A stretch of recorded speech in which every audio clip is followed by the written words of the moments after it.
finally get to do some work.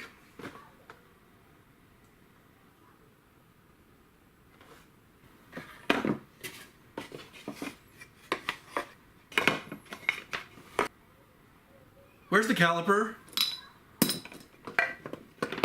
Where are the scissors? Where's the tape measure? Where's the mouse? Where's the screwdriver?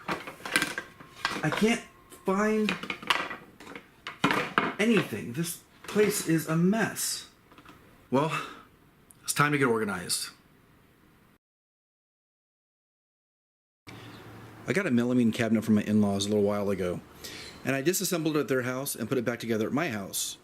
And when I put it together and started to lift it, the whole thing kind of collapsed on itself and fell apart. So the next couple minutes looked a little bit like this.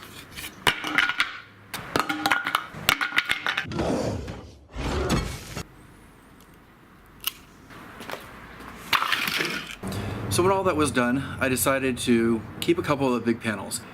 Even though I'm not a fan of melamine, especially the way it kind of breaks apart at the corners, it can be useful in some situations, especially for shelving, and in this case I'll be using it as the main material to make the cart.